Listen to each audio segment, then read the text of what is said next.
দর্শক আপনাদের সবাইকে স্বাগত জানাচ্ছি মেট্রোসেম টু দ্য পয়েন্টে। আপনাদের সাথে আছি আমি সানজিদা তন্নি। আজ আমরা আলোচনা করব খালেদা জিয়া বনাম শেখ হাসিনা। এই আলোচনাটি কেন আসছে? বাংলাদেশের দুইটি বড় রাজনৈতিক দল বিএনপি এবং আওয়ামী লীগ। আওয়ামী লীগের শেখ হাসিনা তিনি 5 আগস্ট গণঅভ্যুত্থানের মুখে বাংলাদেশ ছেড়ে চলে গিয়েছেন। ভারতীয় সরকারের কাছে তাকে প্রত্যাবর্তনের জন্য বলা হয়েছে, কিন্তু আমরা জানি যে তার ভিসার মেয়াদটি আবার ভারত সরকার বাড়িয়েছে। পাশাপাশি খালেদা জিয়া সুচিকিৎসার জন্য লন্ডনে পাড়ি জমিয়েছেন। সবকিছু মিলিয়ে আলোচনা করব। আলোচনার জন্য আজ স্টুডিওতে আছেন ব্রিগেডিয়ার জেনারেল অবসরপ্রাপ্ত মোহাম্মদ শামীম কামাল, ভূরাজনীতিবিদ ও নিরাপত্তা বিশ্লেষক। আছেন এবিএম মোশাররফ হোসেন, প্রশিক্ষণ বিষয়ক সম্পাদক, বাংলাদেশ জাতীয়তাবাদী দল বিএনপি। আপনাদের দুজনকে শুভেচ্ছা এবং স্বাগত। এবং আলোচনাটি শুরু করতে চাই, যেটি বলছিলাম, আমাদের দেশের দুইটি রাজনৈতিক দলের দুজন বড় নেত্রী তারা এই মুহূর্তে দেশে নেই। এই মুহূর্তে বাংলাদেশের রাজনৈতিক পরিস্থিতি কি দেখছেন? ধন্যবাদ আপনাকে, ধন্যবাদ মেট্রোসেম টু দ্য পয়েন্টের দর্শক এবং শ্রোতা মণ্ডলীকে, ধন্যবাদ আজকের বিজ্ঞ সহ আলোচক। বাংলাদেশের সার্বিক অবস্থা যেটা একটা জটিলতার ভিতরে যাচ্ছে, মোটা দাগে বলা যায় একটা বড় ধরনের বিশৃঙ্খলার ভিতর দিয়ে যাচ্ছে।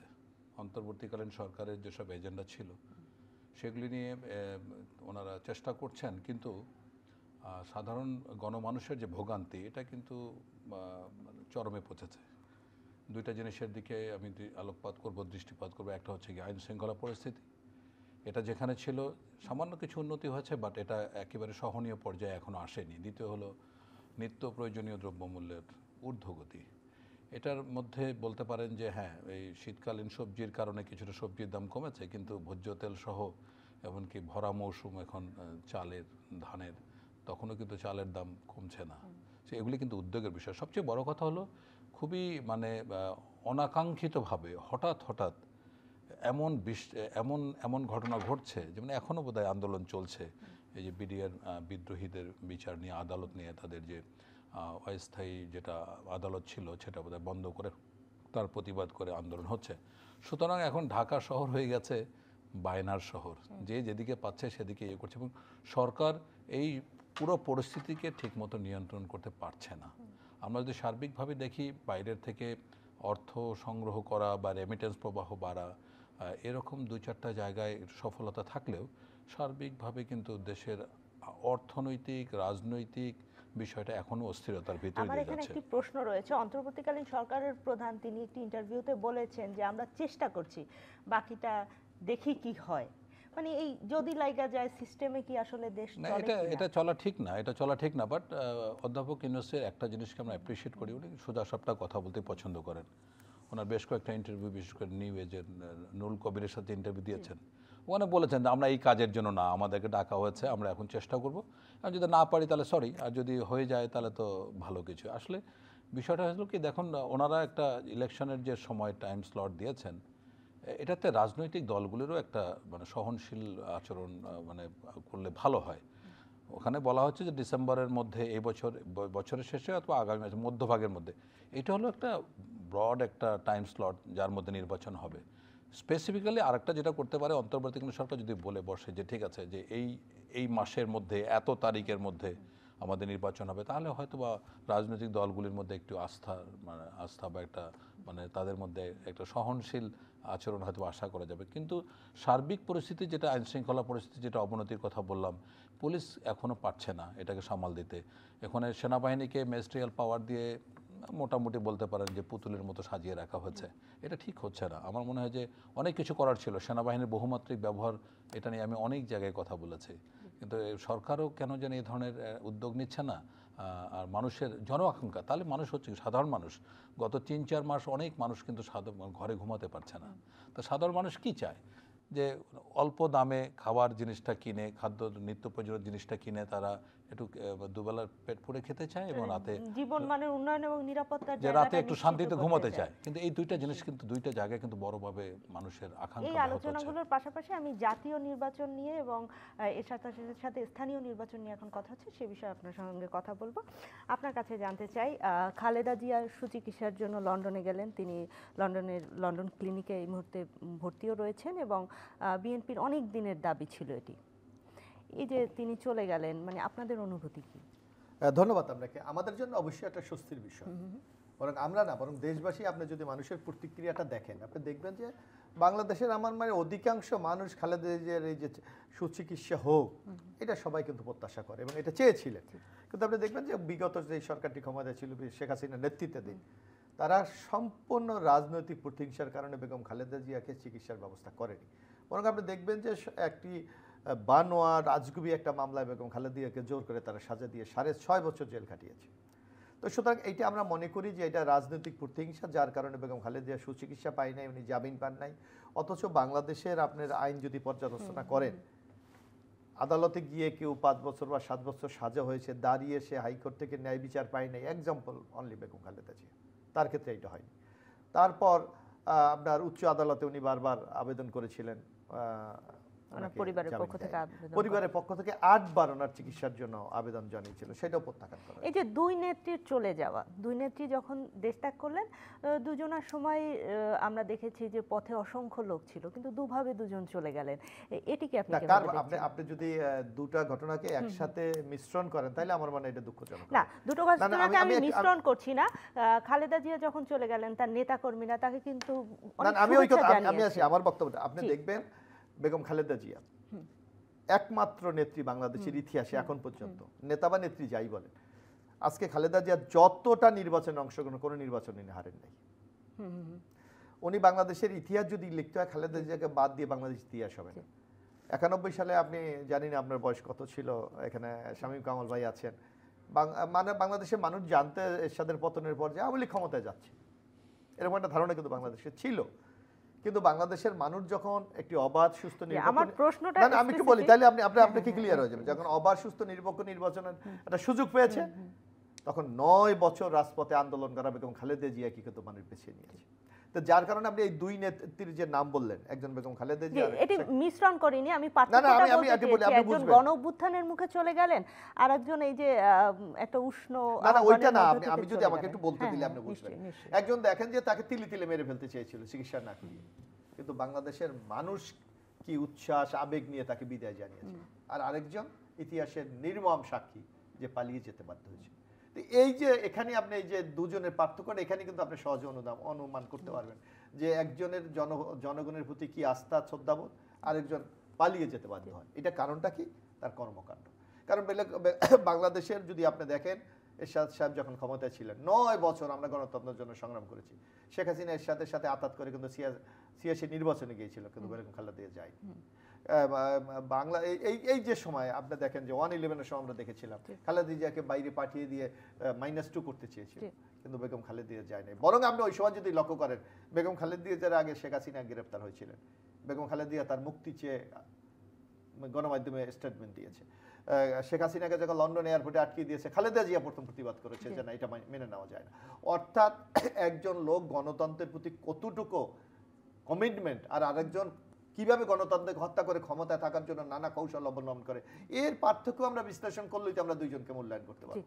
একজন গণমানুষের নয়নের মণি, আর একজন গণদুশ্মন হয়ে দেশ থেকে পালিয়ে গেছে। আপনি যদি -2 এর কথা বলেন, প্রথমে এটা আপনাদের দলের মির্জা ফখরুল ইসলাম আলমগীরের মুখ থেকে আমরা শুনেছি, তিনি বলেছে যে বিএনপির দিকে কেউ আঙুল তুলবেন না। এখন খালেদা জিয়া সুচিকিৎসার জন্য গিয়েছেন, আমরা আশা করি তিনি সুচিকিৎসা নিয়ে দেশে ফিরে আসবেন। এখানে কি -2 এর কোনো বিষয় আপনি দেখছেন? না, আসলে -2 ডিপেন্ড করে কিভাবে। জনগণের শক্তির বাইরে তো আপনি যাওয়ার কোনো ক্ষমতা নাই। বাংলাদেশের জনগণ এখন এমন কোনো শক্তি নাই যে বেগম খালেদা জিয়াকে মাইনাস করবে, আমরা মনে করি। কারণ খালেদা জিয়া মানুষের হৃদয় আছে। সুতরাং কেউ যদি এই ধরনের কোনো অলিক স্বপ্ন দেখে, আমার মনে হয় তারা বোকার স্বর্গে বসবাস করছে। অসংখ্য ধন্যবাদ। আপনার কাছে জানতে চাই, যেটি বলছিলাম নির্বাচন প্রসঙ্গে, সরকারের পক্ষ থেকে বলা হচ্ছে জাতীয় নির্বাচনের আগে স্থানীয় পর্যায়ে নির্বাচন হবে। বিএনপির পক্ষ থেকে বলা হয়েছে যে তারা এই মুহূর্তে স্থানীয় নির্বাচন চায় না, আগে জাতীয় নির্বাচন চায়। এই বিষয়টিকে আপনি কিভাবে মূল্যায়ন করেন? এই বিষয়টা গতকালকে সম্ভবত ইউরোপিয়ান ব্যাংকের ভাইস প্রেসিডেন্টের কাছে প্রধান উপদেষ্টা এরকম মন্তব্য করেছেন যে তারা চিন্তা করছে, বা এটা কোনো সিদ্ধান্ত কিন্তু এখনো আসেনি। তবে অবশ্যই যেহেতু প্রধান উপদেষ্টা এটা একটা দায়িত্বশীল মানুষের কাছে এর মতামত জানিয়েছেন, তো উনি হয়তো চাচ্ছেন যেটা।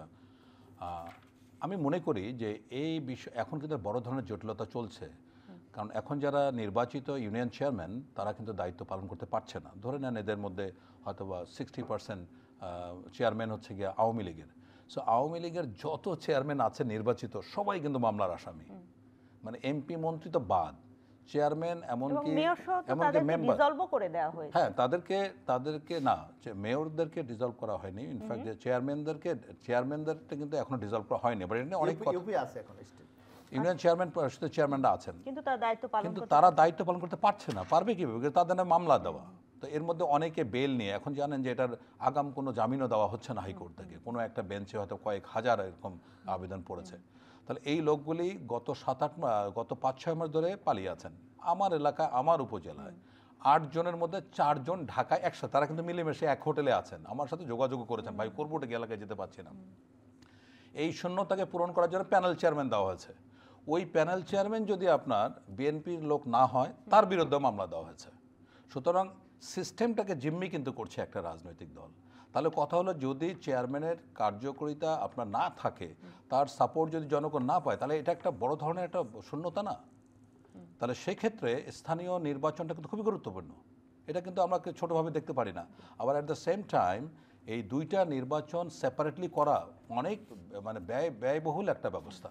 তো আমার ধারণা, আমার যেটা আশাবাদ, যে দুইটা নির্বাচন একসাথে করার বুদ্ধি কিন্তু খারাপ নয়। কিন্তু একসাথে করতে হলে যে টাইম ফ্রেমটা রয়েছে, যেমন আমাদের জাতীয় নির্বাচনে 5 বছরের ক্ষমতায় থাকে, এই নির্বাচনগুলোর সময়সীমা আর একটু কম, সেই টাইম ফ্রেমটাকেও ত্যাগ করতে হবে, সেই জায়গাগুলোতেও না, তো। টাইম ফ্রেমটা ঠিক আছে। এবার মানে আমি বলছি কি, নির্বাচনী ব্যয়টা যদি কমাতে চান, দুইটা ব্যালট থাকবে, একটাতে চেয়ারম্যানের ব্যালট, একটাতে এমপির ব্যালট, তাহলে এক খরচে দুইটা কাজ হয়ে যাচ্ছে না? এটা বিশাল একটা ব্যয় কিন্তু সংকোচন করা সম্ভব। তার চেয়ে বড় যে কথাটা, এখন যদি আপনার স্থানীয় নির্বাচনের ঘোষণাও করে, মানুষ কিন্তু নির্বাচনমুখী হবে। দেশে যে একটা বড় ধরনের বিশৃঙ্খলা চলছে, এটার জন্য কিন্তু এককভাবে যে সরকার দায়ী তা না, রাজনৈতিক দল দায়ী, জনগণও এর জন্য দায়ী। এখন কথা হলো যে মানুষের দরকার সাপোর্ট। ইউনিয়ন চেয়ারম্যান ইলেকশনটা হওয়া উচিত, তাদের মেম্বার থাকা উচিত, এটা কিন্তু খুবই গুরুত্বপূর্ণ একটা বিষয়। আপনি জানেন না যে অনেক মানুষ আছে যাদের একটা সার্টিফিকেট দরকার, চেয়ারম্যান পলাতক, চেয়ারম্যান নাই, সে পাবে কোথায়?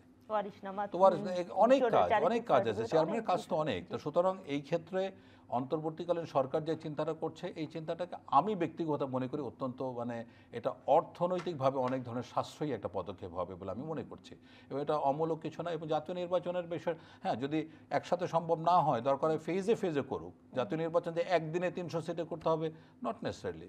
তো এইটা যেটাই করুক না কেন, এই এখন আগামী 15 তারিখের মধ্যে এই বিভিন্ন সংস্কার কমিশনগুলি তাদের প্রতিবেদন পেশ করবে, আমরা যতটুকু জানি। তো বিশেষ করে 15টা হচ্ছে, তার মধ্যে 6টা মেজর যদি আমরা নির্বাচন ব্যবস্থা সংস্কার এবং সংবিধান সংস্কার, এই দুইটা মেজর সংস্কারের যদি আমরা প্রতিবেদন সরকারের কাছে জমা দেওয়ার কথা। তারপরে কিন্তু সরকার যেটা বলেছে যে সকল রাজনৈতিক দলের সাথে আলোচনায় বসবেন, বসে যেটাই হোক না কেন এখানে একটা ঐকমত্য হওয়া খুবই জরুরি, যে আসলে কখন, এবং তারপরে সরকারি সিদ্ধান্ত দিক যে এইটা হবে। আমাদের সমস্যা, জাতীয় সমস্যা কি, আমরা মানে স্বাধীনতার পর থেকে এমন কোনো ইস্যু নাই যে আমরা ঐক্যমত হতে পেরেছি। দ্যাটস দ্য মানে আইরনি অফ মানে বাংলাদেশের ফাইট। তো এই জায়গাটায় ভারতের বিষয়টা পুরো উল্টা। তারা যত ব্যাপার থাক না কেন, স্বাধীনতার পর থেকে পারিনি, কিন্তু এখন কি সম্ভব? না, এখনো সম্ভব না। আমি এই কথাটা খুব স্পষ্ট করে বলতে চাই। আপনি যত অস্বীকার করতে পারেন, এখনো বাংলাদেশের আওয়ামী লীগের সমর্থন আছে 30%। 30% মানুষ 2001 সালের, আমি বলি 2001 সালের নির্বাচন যেটা হলো, সেখানে 40.17 ভোট পেয়ে আওয়ামী লীগের সিট হচ্ছে 65টা, আর 40.97 ভোট পেয়ে বিএনপির সিট 153টা। খালি 1, 2, 5, 1000, 2000 ভোটে জিতে গেছে, কিন্তু সাধারণ ভোটার আনুপাতিকভাবে কখনো চিন্তা করা হয়েছে? তাহলে আপনি যদি এখন দেশের 30 থেকে 35% ভোটারকে, মানুষকে, সমর্থককে আপনি আলাদা করে রাখেন, তাহলে তো আপনাকে সমস্ত কাজ করতে হবে 70%কে নিয়ে। ঐক্যমত হবে কীভাবে? তো সুতরাং ঐক্যমতের বিষয়টা বাংলাদেশ থেকে আমাদের জাতীয় চরিত্রে কোনোদিনই ছিল না, থাকবে না। এই বিভক্তি, প্রতিহিংসা, এই নির্যাতন, এই যে আপনি যে প্রসঙ্গটা তোলেন, হাসিনা ভার্সেস খালেদা, দুইজনের প্রতি আমি সমবেদনা জানাই। দুইজনের কাছ থেকে আমাদের অনেক বেশি শিক্ষা নেওয়ার আছে। যদি শেখ হাসিনা সরকার যদি এই স্বৈরাচার না করতো, তাহলে আজকে তার এই ভোগান্তি হতো না। তাহলে আমরা কি তার থেকে গণতান্ত্রিক ব্যবস্থায় ফেরার জন্য আমরা তার থেকে শিক্ষা নিতে পারি না? একইভাবে বেগম খালেদা জিয়া, উনিও সফল প্রধানমন্ত্রী বাংলাদেশের 3 বার, কিন্তু উনি কেন এতদিন ধুকে কষ্ট করছেন? আমাদেরকে কোনো সরকারের রাজনৈতিক দলগুলির ইচ্ছা মানে প্রয়োজন ছিল না এতদিন নিজেদের আমাদের স্বাস্থ্য ব্যবস্থা, আমাদের চিকিৎসা ব্যবস্থাকে উন্নত করার জন্য? কারো এদিকে ভ্রুক্ষেপ ছিল না। স্বাধীনতার পরে কোনো রাজনৈতিক দলই, কোনো সরকারই এইসব জন আকাঙ্ক্ষার দিকে গুরুত্ব দেয় নাই। তারা শুধু নিজের ক্ষমতায় থাকা, তাদের দলীয় স্বার্থ, এগুলিকে নির্ধারণ করেছে। সেই জন্য আজকে দেশের এই দুরবস্থা। তাছাড়া কিন্তু দেশের অবস্থা উন্নতি ভালো হতো না। এবং আমাদের সমস্যা কি, রাজনৈতিক, ওই যে এর আগেও আমি বলেছিলাম, আমাদের মাছের সাথে আমাদের রাজনৈতিক পরিস্থিতির খুব মিল আছে। মাছ যখন ওই বড়শিতে ঠোকর দেয়, আঘাত পায়, একটু পরে ভুলে যায়, আবার ওই বড়শিতে খেতে আসে, ঠিক আছে। আর দ্বিতীয়ত হলো আমাদের দেশের মানে মাছের পচন শুরু হয় কিন্তু মাথা থেকে। আমাদের রাজনৈতিক দলের পচন শুরু হয় শীর্ষ নেতৃত্ব থেকে। যে যত বড় নেতা, তার তত বেশি দুর্নীতি, তার তত বেশি অপকর্ম, তার তত বেশি মানে নির্যাতন, গুণ খুম তার সবচেয়ে বেশি। আপনি দেখুন অর্থ পাচার তার সবচেয়ে বেশি। তো সুতরাং স্বাধীনতার পরে যতগুলি দল, যতগুলি সরকার বানাসা, সবাই একই চিত্র আমাদের কাছে দিয়ে আসে। আমি একটু রাজনীতিবিদদের কাছ থেকে শুনে আসি, আপনি কি বলবেন এই না, ব্যাপারে? আমি জনাব শামীম কামাল ভাইয়ের সাথে, আমি বিনয়ের সাথে আমি দ্বিমত পোষণ করছি। আজকে বাংলাদেশ যতটুকু এই পর্যায়ে এসেছে সেটা রাজনৈতিক নেতৃত্বের কারণে কিন্তু এসেছে। কিন্তু আপনাকে দেখতে হবে, অন্তর্বর্তীকালীন সরকারের একজন উপদেষ্টা কিন্তু বলেছেন যে আপনারা পারেননি 53 বছরে, সেই জন্য তাদেরকে এখন ক্ষমতা নিতে হচ্ছে, তাদের নিজের দায়িত্ব রেখে এসে এখন দেশ কি চালাতে ক্ষমতাটা হচ্ছে। ওনারা নিয়েছে? কামাল ভাই বলেছে ওনারা দুর্মূল্য নিয়ন্ত্রণ করতে পারছে না, আইন শৃঙ্খলা করতে পারছে না। রাজনৈতিক দলগুলি যদি আজকে আন্দোলনমুখী হতেন, ওনারা তো ভেসে চুরমার হয়ে যেতেন। বরং সবাই ওনাদেরকে সহযোগিতা করতে যাচ্ছেন, সেই 100% সহযোগিতা পেয়েও তো ওনারা কিছু করতে পারছেন না। এক, আমি তো কামাল ভাইয়ের সাথে দ্বিমত করছি। উনি বলছে যে ইউনিয়ন পরিষদের চেয়ারম্যানরা পালিয়ে বেড়াচ্ছে। আমি তো তাকে একটু স্মরণ করি, তারা কি ভোটের মাধ্যমে নির্বাচিত হয়েছে? আমলিকের আমলে কোথাও কি ভোট হয়েছে? আমি একটা উদাহরণ দিই আপনাকে। এই যে আমাদের ঢাকার ভাষায় শিবচর একটা উপজেলা, তারা যদি ভোটের মাধ্যমে নির্বাচিত নাও হয়, এই মুহূর্তেও তো স্থানীয় পর্যায়ে আমি একটু সরকার বলি দরকার। আপনাকে, জি। এই শিবচর নমিনেশন সাবমিটই করতে দেয়নি কাউকে, আপনি তাকে কি নির্বাচিত বলবেন? বাগেরহাটে আমরা দেখেছি 56টা কয়টা একটা জেলায় ইউনিয়ন পরিষদ, সেখানে 39টি সিটি নমিনেশন সাবমিট করতে দেয়নি। তো সুতরাং গত নির্বাচনটা হয়েছে আওয়ামী লীগ চুজ, আমি ওকে বানাবো হয়ে গেছে, অমুককে এমপি বানাবো এমপি, অমুকে উপজেলা চেয়ারম্যান বানাবো উপজেলা চেয়ারম্যান, অমুককে মেয়র বানাবো মেয়র। সুতরাং এইটা ছিল তাদের একটা পছন্দের নির্বাচন। সুতরাং এইটাকে জন আকাঙ্ক্ষার প্রতিফলন ঘটেনি। আর আরেকটা বলা হয়েছে যে আমি একটু একেবারে আমি অবজেকশনাবল, মানে কামাল ভাই বলেছে যে বিএনপি মামলা দিচ্ছে। বিএনপি কেন মামলা দেবে? বাংলাদেশে আপনি দেখেন যে মামলাগুলি এখন হচ্ছে, কয়টা মামলার আসামি বিএনপি? হ্যাঁ, যাদের উপর নির্যাতন করা হয়েছে, যাদের বাড়িঘর দখল করা হয়েছে, যাদেরকে হত্যা করেছে, সেখানে তো আগে মামলা করার কোনো সুযোগ ছিল না। সেখানে তো আমরা জানি যে গত 17 বছরে বিএনপির উপর অনেক নির্যাতন হয়েছে, অনেক মামলা হয়েছে, কিন্তু এই মুহূর্তে যে কথাগুলো আসছে আমাদের গণমাধ্যমগুলোতে আসছে যে সব জায়গায় বিএনপির দখলদারিত্ব, এটা কি একটা প্রোপাগান্ডা বলবো? অবশ্যই প্রোপাগান্ডা। আপনাকে একটা কথা বলি, আপনি এই যে চাঁদাবাজি বন্ধ হয়ে গেছে বাংলাদেশে, আপনি দেখেন কোথাও চাঁদাবাজি বন্ধ হয়েছে, এটা আমি বলি না, কিন্তু দেখা যাচ্ছে বিএনপি একটি বিশাল বড় রাজনৈতিক দল। যেমন আমি আমার নিজের একটা বলে, কামাল ভাই আমার নিশ্চয়ই আপনি কুয়াকাটা গিয়েছেন, আমি তো ওখানে লোকাল রাজনীতি করি। গত 15 বছরে আমার বাড়ি 15 বার ভেঙেছে। আপনি জিজ্ঞেস করে দেখেন যে 5 তারিখের পর আওয়ামী লীগের একটা বাড়িতে আমি ফুলের টোকান দেওয়া হয়েছে কিনা, আমাদের কর্মীরা দিয়েছে কিনা? কিন্তু আমরা তো দেখেছি অসংখ্য বাড়ি পুড়িয়ে দেওয়া হয়েছে। কোথায়, কত, অসংখ্য? আপনি সংখ্যাটা বলেন। সংখ্যাটা, সঠিক সংখ্যাটা নিশ্চয়ই আপনাকে একটা জিনিস দেখতে হবে, আপনাকে গত 15.5 বছর মানুষের জীবনটাকে দুর্বিষহ করে তুলেছে। সেখানে যদি 1% অথবা 0.5% করে দুর্ঘটনা ঘটে, সেটাকে কি আপনি 100% এর সাথে আপনি কম্পেয়ার করবেন? নো। এই ঢাকা শহরে আপনি দেখেন যে যেখানে তো আপনাদের মিডিয়ার চোখ সব জায়গায়, এখানে দেখেন না নির্বাচন কিভাবে হয়েছে। এখন আপনি যদি বলেন সেইটাকে নির্বাচন বা সামনে কাজ বলে কি, আওয়ামী লীগের আমলে চমৎকার কিছু থিওরি দিয়েছিল, যেগুলি নতুনভাবে আমার মনে যারা গবেষক আমাদের গবেষণা করতে হবে। আপনারা 100 সেন্টারের মধ্যে 10টা সেন্টারে আপনার গন্ডগোল হয়েছে, এটা নির্বাচন। আরে আপনি তো অন্য সেন্টারগুলোর তো আপনি গন্ডগোল বলছে, এটা বন্ধ হয়েছে, আর বাকিগুলো কি বন্ধ করেছে? জি, সেটাকে আমরা ত্রুটিপূর্ণ নির্বাচন বলি। ত্রুটি না, টোটালি জালিয়াতির নির্বাচন। সেটা ত্রুটি একটা জিনিস। আমি একটা কথা বললাম, সেখানে আমার ভুল হতে পারে, এটা ভুল হতে পারে। আর যদি সম্পূর্ণ জানুয়ারির 6 তারিখে আপনাদের স্থায়ী কমিটির একটা মিটিং হয়েছে, সেখানে বলা হয়েছে যে আপনারা আগে জাতীয় নির্বাচন চান, কেন চান না স্থানীয়? আমরা জাতীয় নির্বাচন চাই, যে একটা কারণ, এখন আপনি জানেন বাংলাদেশের নানা সংকটের দেশটা ভুগছে, কারণ শেখ হাসিনা গত 15.5 বছর বাংলাদেশের সকল প্রতিষ্ঠানগুলোকে নগ্নদলীয় করে। সে এখন এইটাকে তারপর ওই অর্থনৈতিক অবস্থা, যে জিনিসটা শামীম কামাল ভাই বলেছে, যে আমাদের এখন আমাদের পুরো বিনিয়োগ দরকার, আমাদের নতুন নতুন প্রকল্প গ্রহণ দরকার, যাতে কর্মসংস্থান নয়, অর্থের একটা প্রবাহ বাড়ে। কিন্তু এই যে ইন্টারিম গভর্নমেন্টের সবচেয়ে বড় চ্যালেঞ্জটা কি জানেন? তারা কোনো বিনিয়োগ আনতে পারছে না, কারণ যারা এখানে বিনিয়োগ করবে তারা নির্বাচিত সরকার ছাড়া করবে না। আর যে সকল প্রকল্পগুলো এখানে বাস্তবায়িত ছিল সেগুলি এখন স্থপ হয়ে গেছে, কারণ তারা এই ইন্টেরিয়াম গভর্নমেন্টের সাথে অনেক যারা ইনভেস্টর তারা কাজ করতে চায় না। সুতরাং আগামী দিনে বাংলাদেশটাকে আপনি একটি যদি উন্নয়নের শিখরে নিতে হয় তাহলে একটা নির্বাচিত গভর্নমেন্ট দরকার। সেই গভর্নমেন্ট ছাড়া কিন্তু এই অবস্থা আপনি ঠিক করতে পারেন। যার জন্য বিএনপির বক্তব্য হলো যে দ্রুত নির্বাচন দিয়ে একটা জনপ্রতিনিধি দিয়ে এই কাজগুলি বাস্তবায়ন করা, এছাড়া কিন্তু আপনি দেশটাকে ঠিক করতে পারবেন না। এই যে আরেকটি বড় সংকট আপনি দেখবেন, রাজনৈতিক দলের যেমন সমস্যা আছে, সংকট আছে, আবার রাজনৈতিক কিছু অ্যাডভান্টেজ আছে। যে ইউনূস সাহেব আজকে আপনি চিন্তা করেন যে বাংলাদেশের সকল রাজনৈতিক দল কিন্তু তাকে সমর্থন দিয়ে যাচ্ছে, কিন্তু তার মূল চ্যালেঞ্জটা কি জানেন? তার নিজের কোনো জনবল নাই।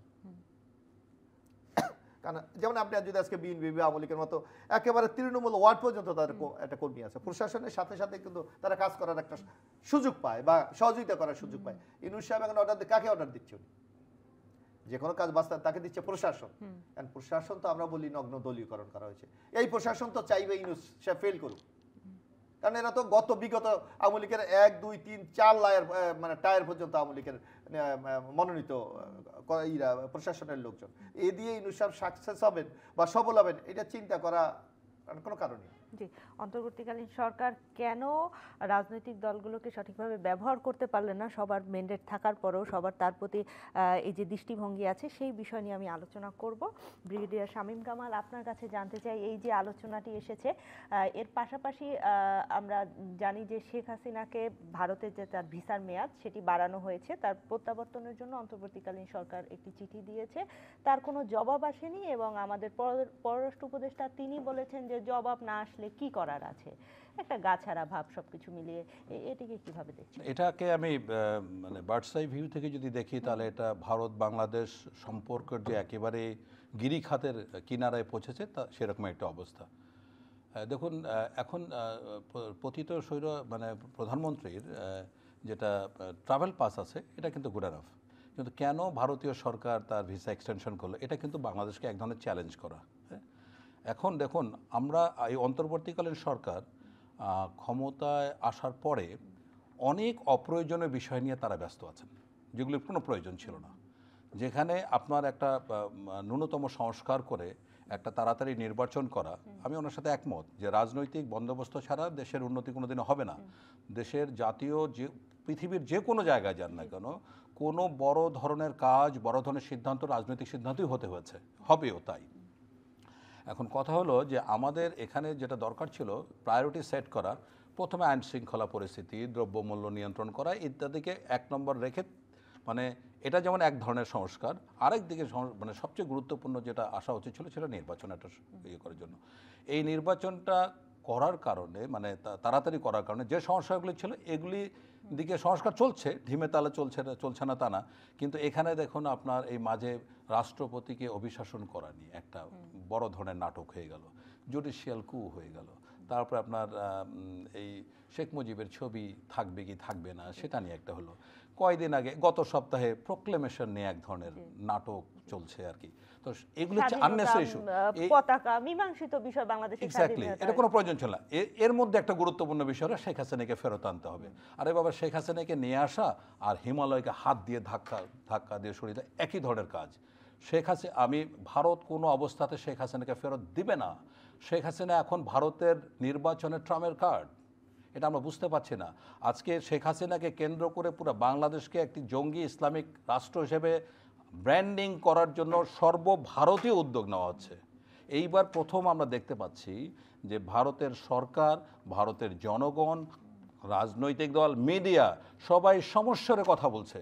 সারা জীবন আমাদের প্রতি যাদের শ্রদ্ধা ছিল, সে কংগ্রেস নেতা নেত্রী রাহুল গান্ধী গত সেপ্টেম্বরে এর মন্তব্য করেছে, প্রিয়াঙ্কা গান্ধী গত মাসে মন্তব্য করেছে we are beside the minorities of Bangladesh.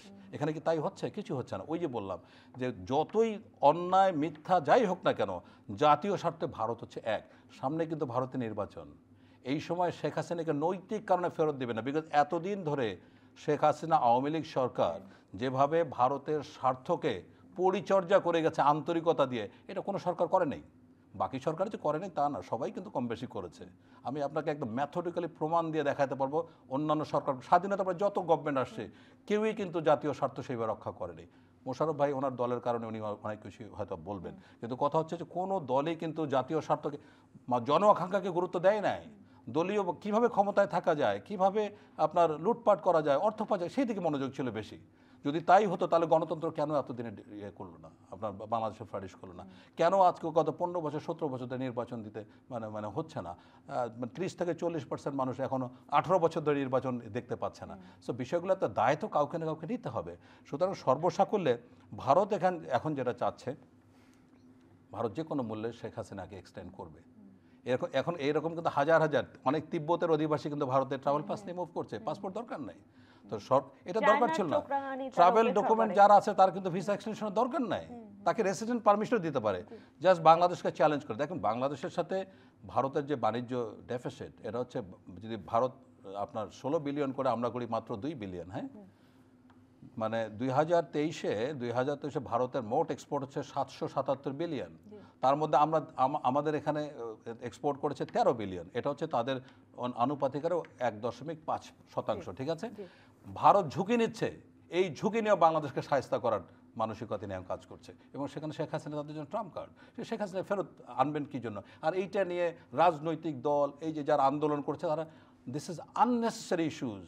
আমরা এখানে যদি আমাদের এফোর্ট ঢালি, গুরুত্বপূর্ণ জায়গা সংস্কার, নির্বাচন, এগুলি ব্যাহত হবে। এবং দেখুন, প্রত্যেক দিন যদি আপনি এরকম একটা চাপ নিয়ে কাজ করেন, তাহলে সরকার কাজ করবে কীভাবে? সরকারকে তো যৌক্তিক সময় দিতে হবে যে ঠিক আছে, এবং যৌক্তিক সময় ওনারা বলে দিয়েছেন যে এইটা আমাদের টাইম লিমিট, এর মধ্যে আমরা করতে চাই। সুতরাং এই কাজগুলির ক্ষেত্রে একটা বড় ধরনের অস্থিরতা, একটা মানে অন্যায্য চাপ দেয়া হচ্ছে বলে আমি মনে করছি। এটার থেকে ভালো কিছু আসবে না। সুতরাং এই আননেসারি জিনিসগুলো বাদ দেওয়া উচিত। বাদ দিয়ে সামনে কি প্রয়োজন সেটা সব রাজনৈতিক দলের সাথে বসে সরকার সিদ্ধান্ত নিলে আমার মনে হয় দেশের জন্য অনেকটা কল্যাণকর হবে। জি, অসংখ্য ধন্যবাদ জনাব মোশাররফ হোসেন। আপনার কাছে জানতে চাই, এই যে অন্তর্বর্তীকালীন সরকার বারবার বলছেন যে শেখ হাসিনাকে ফেরত আনার জন্য তারা সর্বাত্মক চেষ্টা করছেন, তারা বলছেন, কিন্তু ভারতের ইতিহাস যদি আমরা দেখি, সেই তিব্বতের দালাই লাম থেকে শুরু করে তারা কিন্তু তাদের কাছে যারা এই ধরনের আশ্রয় নিয়েছে তাদেরকে ফেরত দেয়নি, এবং তাদেরও এক ধরনের রাজনৈতিক আমি বলবো ইচ্ছা রয়েছে, কিংবা তাদেরও পররাষ্ট্রনীতি বেশ শক্ত। সব কিছু মিলিয়ে এই অবস্থাটা আপনি কীরকম দেখছেন? আর পাশাপাশি জনাব শামীম কামাল যেটি বলছিল যে এই দায় শুধুমাত্র একটি রাজনৈতিক দলকে দেওয়া হবে না, সকল রাজনৈতিক দলেরই দায় আছে। আপনার যখন 17 বছর আওয়ামী লীগ সরকার ক্ষমতায় ছিল, আপনারা তো বিরোধী দলে ছিলেন, তারা নির্বাচন দেয়নি, আপনারাও কেন সেই তীব্র আন্দোলন করতে পারেননি যার জন্য তাদের ক্ষমতাচ্যুত করা বা সঠিক নির্বাচনের পথে আনতে পারলেন না? একটা দল যদি যখন ফেসিস্ট হয়, এবং আপনি দেখবেন যে ভারতকে আমরা একটা গণতান্ত্রিক রাষ্ট্র হিসেবে কিন্তু বিবেচনা করি। সবাই বলে ভারত গণতান্ত্রিক দেশ, তাদের নিজেদের মধ্যে গণতন্ত্র আছে, কিন্তু তাদের প্রতিবেশীর সাথে তার তো সেই আচরণটা তার করা উচিত, কিন্তু সেটা ভারতের মধ্যে একটা দাদাগিরি একটা মনোভাব আছে। তারা বাংলাদেশকে শোষণ করতে চায়, যার জন্য আপনি শেখ হাসিনাকে তাদেরকে রাখতে হবে, কারণ বাংলাদেশকে শোষণ করার মূল হাতিয়ার হলো শেখ হাসিনা। আপনার নিশ্চয়ই মনে আছে, শেখ হাসিনা যখন ক্ষমতায় ছিল তা বলেছিল যে ভারতকে আমি যা দিয়েছি জীবনে ভারত বলতে পারবেন। যখন আমরা রাজনৈতিক দলের পক্ষ থেকে বলা হয়েছিল কি দিয়েছেন জাতির কাছে বলেন, সেই বলার সাহস কিন্তু শেখ হাসিনা পায়নি। তাদের পররাষ্ট্রমন্ত্রী মোমেন সাহেব ছিলেন, বলেছেন ভারতের সাথে আমাদের একটা স্বাধীন সার্বভৌমত্ব রাষ্ট্র, মানে নির্লজ্জভাবে বলেছে ভারতের সাথে আমাদের সম্পর্ক স্বামী স্ত্রীর মতো। অর্থাৎ বাংলাদেশের স্বাধীনতা সার্বভৌমত্ব যেভাবে ইন্ডিয়ার কাছে শেখ হাসিনা বিকিয়ে দিয়েছে, অন্য দেশ তো দেবে না।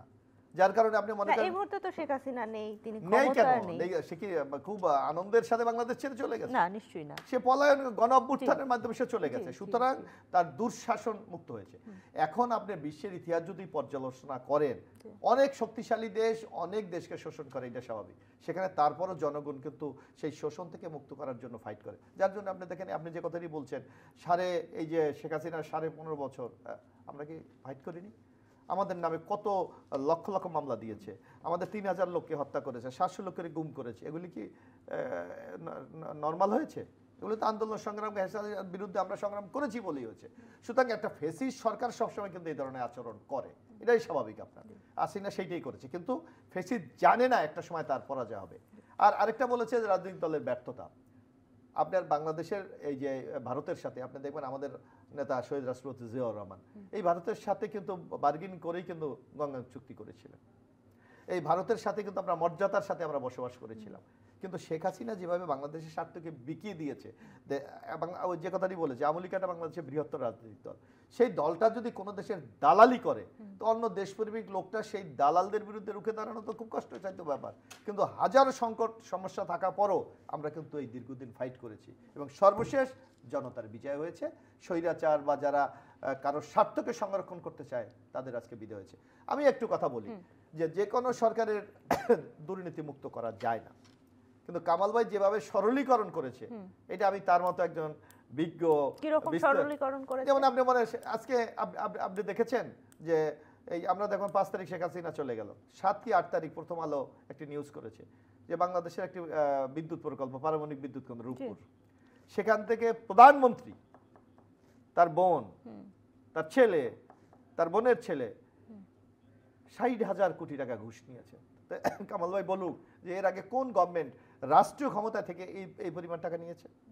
কিন্তু সব গভর্নমেন্টের নামই না না না, আলাদা ব্যাপার। একটা গভর্নমেন্টের শুনেন, গভর্নমেন্ট না না না, দেখেন বাজেট তো আমি আমার একটু আপনি বলতে দেন, আপনি আপনার মতো মাধুরী মিশিয়ে বললে তো হবে। জি জি বলেন, আপনি আমার মতো দেশের একটা প্রধানমন্ত্রী, জি আমি একটা দলের কর্মী, আমি অন্যায় করতে পারি, জি কামাল ভাই একটা নাগরিক অন্যায় করতে পারে, কিন্তু যিনি দেশ পরিচালনা করেন, যার লিড দেয়, ওনার বিরুদ্ধে যদি দুর্নীতির অভিযোগ আসে সেটাকে আপনি কোন বিচারে বিশ্লেষণ করবেন?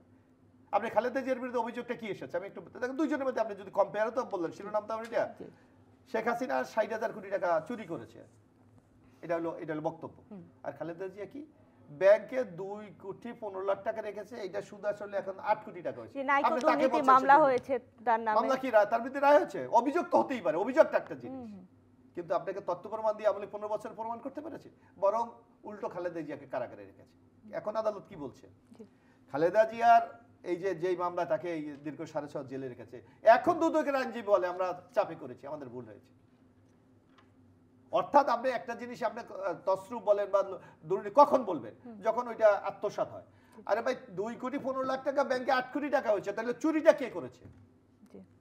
আপনি বলেন, আপনি তো বিবেকবান লোক, বা কামাল ভাই আছে, তাহলে চুরিটা কোথায় হয়েছে আপনি আমাকে দেখান। আপনি কি কিছু বলতে চান? না, আমি এখানে বলতে চাই যে আমরা যখন বিএনপি সরকারের লাস্ট পতন হলো, তারপরে বিএনপি সরকার কি করেছে তা আমরা জানতে পেরেছি, যে ওই সময় হাওয়া ভবন সহ কি কি দুর্নীতি হয়েছে, কোথায় টাকা গেছে, তখন আমরা জানতে পারলাম মিডিয়ার মাধ্যমে, তখন অটোমেটিক্যালি হলো। আবার এখন আমরা জানতে পারছি গত 15 বছর আওয়ামী লীগ কী করছে, ঠিক আছে? এখন এইটি হলো বাংলাদেশে। আমি কিন্তু চিত্রটা হচ্ছে এইরকম, যখন যে ক্ষমতা থেকে চলে যায় তারপরে তার আমরা জানি। আমি ওনার সাথে একটা বিষয়ে মানে অনেক বিষয়ে একমত, কিন্তু যে বিষয়ে বললাম যে জাতীয় স্বার্থের কথা আমি বলেছি, বাংলাদেশের জাতীয় স্বার্থ কোনো দলই কিন্তু মানে সংরক্ষণ করতে পারেনি। কেউ অবিচারে সম্প্রদান কারণে সপ্তমীতে বিকিয়ে দিয়েছে, কেউ হয়তো কিছুটা স্বার্থ নেবে। আপনি উনি বলেন গঙ্গা চুক্তির কথা, বাংলাদেশের সাথে ভারতের আন্তর্জাতিক নদী কয়টা? 200 নদী, কাগজ কলমে বলা হয় 54টা। চুক্তি হয়েছে শুধুমাত্র একটা নদীর, গঙ্গা। সেখানে যে কত বড় শুভঙ্করের ফাঁকি আছে আমি আপনাকে একদম প্রমাণ করে দিতে পারবো। বাকি 199টা নদীর কেন চুক্তি হলো না? এর মধ্যে কি 3বার বিএনপি ক্ষমতায় ছিল না? তারা কেন প্রসঙ্গটা আনলো না?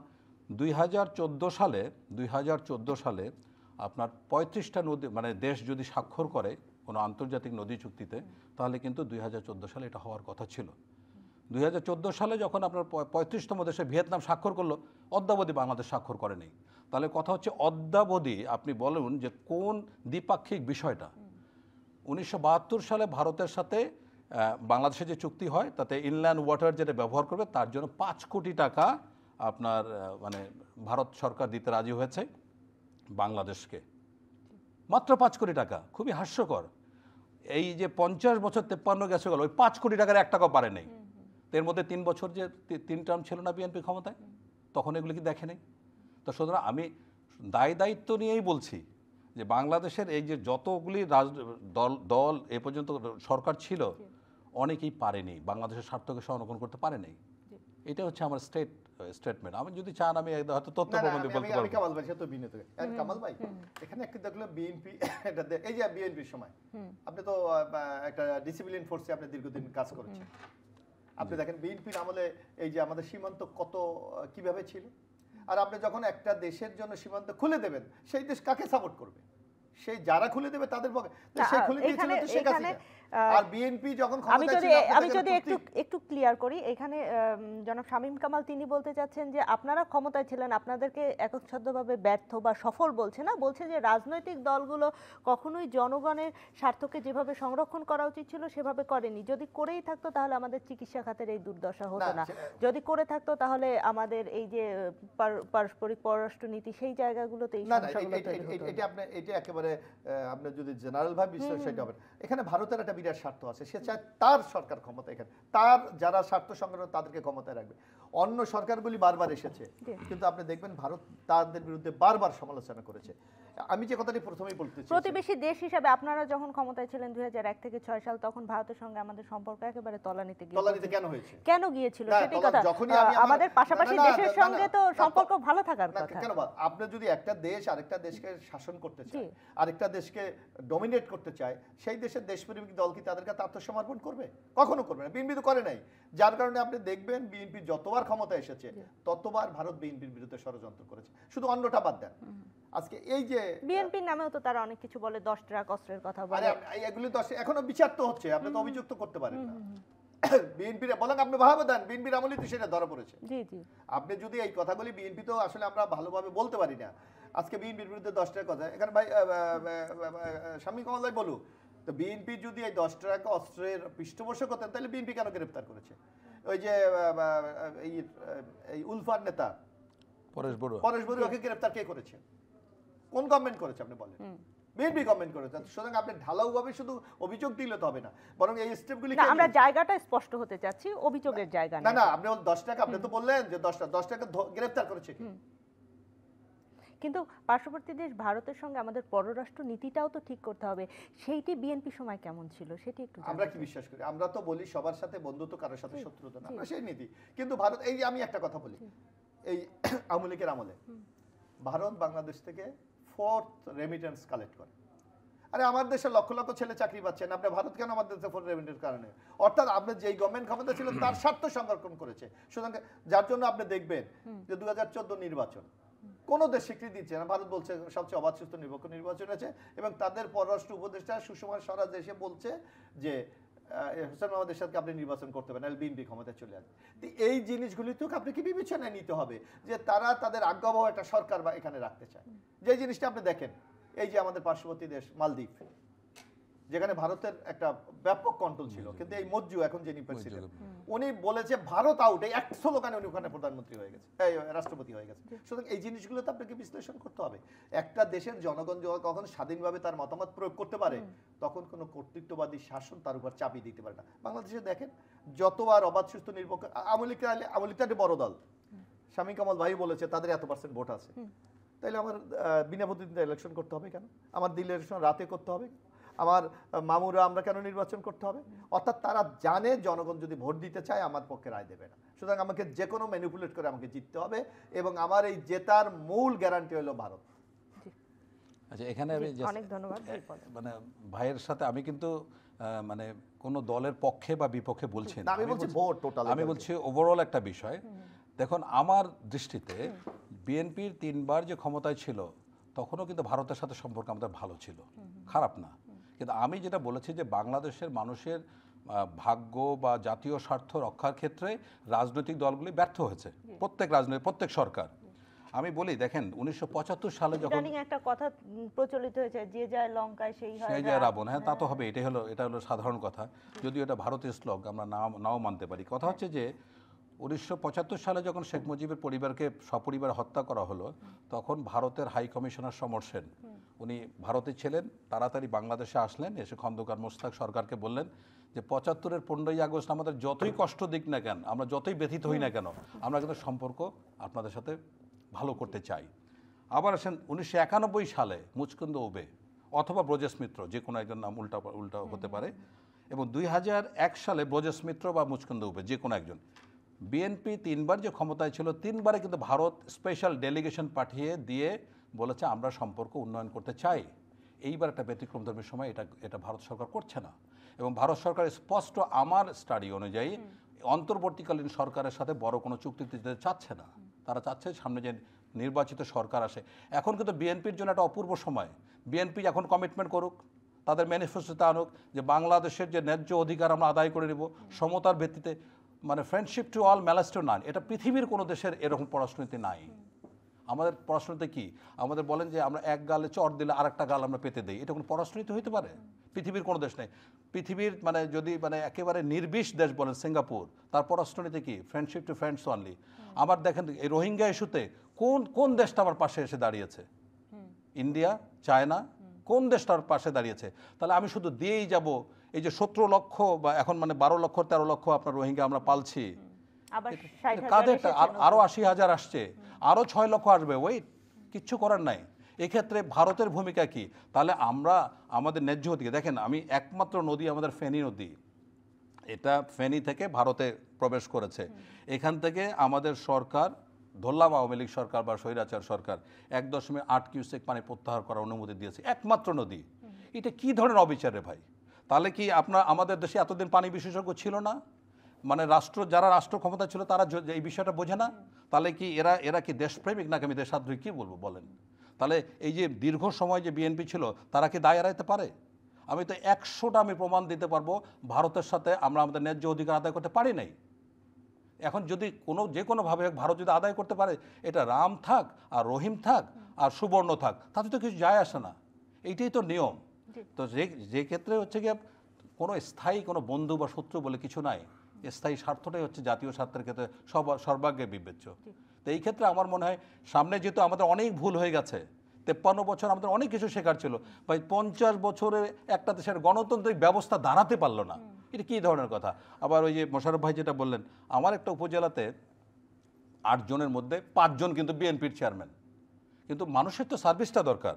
যদি এটাই হয় যে তারা অন্যায়ভাবে নির্বাচিত বা অটোমেটিক্যালি হয়েছে, মানে চেয়ারম্যান ইলেকশনটা কিন্তু মোটামুটি কম্পিটিটিভ হয়েছে আমার জানা মতে, লাস্ট নির্বাচনটা যদি ধরলাম এটা একটা অন্যায় নির্বাচন হয়েছে, অবৈধ নির্বাচন, ভাই বাতিল করে দেন, তাড়াতাড়ি ইলেকশন দেন, একজন চেয়ারম্যান প্রতিনিধি, মানুষের তো সার্ভিসটা দরকার, এটা খুব জরুরি হয়ে গেছে কিন্তু আমার মনে হচ্ছে। আপনার কথা খুবই পরিষ্কার এবং দেশ ও জাতির স্বার্থে যেটা দরকার আপনি বোধহয় সেই জায়গাটাই একেবারে স্পষ্ট করেছেন।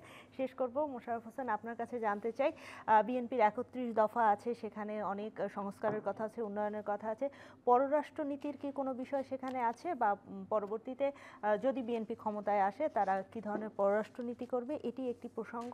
আর বাংলাদেশের জনস্বার্থ কতটুকু রক্ষা হয়, যে কোনো রাজনৈতিক দল আসলে আমরা 53 বছরের যে অভিজ্ঞতা আমাদের রয়েছে সেই জায়গা থেকে আমরা বেরিয়ে আসতে পারবো কিনা? যে কোনো রাজনৈতিক দলের মূল কাজ হলো জনস্বার্থকে সংরক্ষণ করা, জনগণের জন্য কাজ করা। সুতরাং কোনো, এবং এটার জন্য তো একটা পুরস্কার তিরস্কারের ব্যবস্থা আছে। আপনি তো এটা তো বাংলা জনগণের, যেমন আপনি দেখেন একটা দল যদি অবাধ সুষ্ঠু নিরপেক্ষ নির্বাচন করার মানুষ সুযোগ পায়, দেখেন যদি আমরা বাংলাদেশের 4টা নির্বাচনকে আইডিয়াল নির্বাচন আমরা বলি, 91, 96, 2001, 2008, আপনি দেখেন জনগণের রায়টা রং হয়েছিল কিনা। যদি কেউ জনগণের প্রত্যাশা পূরণ করে নাই, পরবর্তীতে তাকে ভোট দেয়, নতুন আরেকটা সরকার এনেছে, আবার যখন তারা ফেল করেছে আরেকটা সরকার এনেছে। সুতরাং আপনার তো এই মানে ডিসিশন নেওয়ার ক্ষমতাটা জনগণের হাতে ছেড়ে দিতে হবে। কিন্তু এটা সংকটটা তৈরি হয় যখন আপনি জোর করে ক্ষমতায় থাকতে চান, তখন জনগণের এই মতামতের কোনো মূল্য থাকে না। তো যার জন্য আমি মনে করি আগামী দিনে যেই সরকারটাই ক্ষমতা আসুক না কেন, তাদেরকে অবশ্যই অতীত থেকে শিক্ষা নিয়ে, যে কথাটি ভাই বলেছে 53 বছরে, আপনি আমাদের 31 দফার কথা উল্লেখ করেছেন, 31 দফা কিন্তু আমাদের অভিজ্ঞতার একটি ফসল। যে দীর্ঘদিন আমরা তো ক্ষমতায় ছিলাম, আওয়ামী লীগ ক্ষমতায় ছিল, এই অভিজ্ঞতা থেকে পরিবর্তনটা কি আসবে, একটা বিশাল পরিবর্তন। আমরা 31 দফা আপনি যদি পড়ে থাকেন আপনি দেখবেন 31 দফার মধ্যে ব্যাপক একটা, যেমন আপনি একটা লোকে আমাদের দেশে আমরা মনে করি যে একটা দলীয় সরকার যখন ক্ষমতায় আসে, কারণ ওই যে কথাটি ভাই বলেছে যে একটা দল 51% ভোট পায়, সে রাষ্ট্রের মালিক হয়ে যায়, আরেকটা দল 49%। জনগণের ভয়টা কোথায় জানেন, যে নির্বাচনের সময় আপনারা একটা ম্যান্ডেট দেন, কিন্তু ক্ষমতায় আসার পরে যে কোনো রাজনৈতিক দলই দেখা যায় ম্যান্ডেটটা ভুলে যায় নিজেদের স্বার্থে। এটা হলো একটা গণতান্ত্রিক দেশে, এর বাইরে আপনি কোথায় যাবেন? এটাই তো গণতন্ত্র। এখন ওইটা আমি বললাম, যখন আপনি এই জনগণের কমিটমেন্টটা ফেল করবেন তখন তো জনগণ আপনাকে সরিয়ে দিচ্ছে, কিন্তু তার জন্য তো আপনি একটু অবাধ সুষ্ঠু নিরপেক্ষ নির্বাচন দরকার। যার জন্য 31 দফা আপনি তো বললেন যে পরিবর্তনগুলো আমরা বলেছি, আমরা বলে দেখেছি যে দলীয় সরকারের অধীনে অবাধ সুষ্ঠু নিরপেক্ষ নির্বাচনের সবাই একটা পাওয়ার এক্সারসাইজ। আমরা বলেছি সকল নির্বাচন জাতীয় পর্যায়ের কেয়ারটেকারে হবে। আমরা বলেছি একটা দেশের প্রধানমন্ত্রী দীর্ঘদিন ক্ষমতায় থাকলে তার মধ্যে একটা ক্ষমতার অহংকার জন্ম নেয়, 2বারের বেশি কেউ প্রধানমন্ত্রী হবে না। আমরা বলেছি যে বাংলাদেশের প্রধানমন্ত্রীকে বলা হয় যে সবকিছু উনি পারেন। জি, ক্ষমতার ভারসাম্যের কথা আমরা আপনারা ব্যালেন্স বলেছেন, পাওয়ার বলছি। আমরা বিকট পার্লামেন্টে কার্যকরী আর্টিকেল 70 আমরা বিলোপের কথা বলেছি। আমরা প্রধানমন্ত্রী, প্রেসিডেন্ট এবং বিচার বিভাগের সাথে পাওয়ারের ব্যালেন্সের কথা বলেছি। আমার শেষ প্রশ্ন, অন্তর্বর্তীকালীন সরকার বর্তমানে বাংলাদেশ রাষ্ট্র পরিচালনা করছে, তাদেরকে 10-এ কত নাম্বার দিবেন? না, তারা এখনো 10-এ সর্বোচ্চ 40 জনগণের প্রত্যাশা পূরণ করতে পারেনি। 10-এ 4 দিবেন? 4-এর বেশি দেওয়ার কোনো সুযোগ নাই এখন আপাতত এই মুহূর্তে। জি, অসংখ্য ধন্যবাদ আপনাদের দুজনকে। প্রিয় দর্শক, মেট্রোসেম টু দ্য পয়েন্ট থেকে আজকের মতো আমরা বিদায় নিচ্ছি। আমরা বাংলাদেশের রাজনৈতিক পরিস্থিতি নিয়ে কথা বললাম, পাশাপাশি দুটি রাজনৈতিক দলের বর্তমান অবস্থা নিয়ে কথা বললাম, ভারতের সঙ্গে পররাষ্ট্রনীতি নিয়ে কথা বললাম। আমাদের আলোচকরা অনেক বিষয় আলোকপাত করেছেন। সবকিছুর পাশাপাশি বাংলাদেশের জনগণ যেটি চায়, একটি অবাধ সুষ্ঠু নির্বাচন, সেই নির্বাচনের পথে আমরা হাঁটছি কিনা সেটিও আমাদেরকে দেখতে হবে। আপনারা সবাই ভালো থাকবেন। আপনাদের সবার জন্য অনেক অনেক শুভকামনা।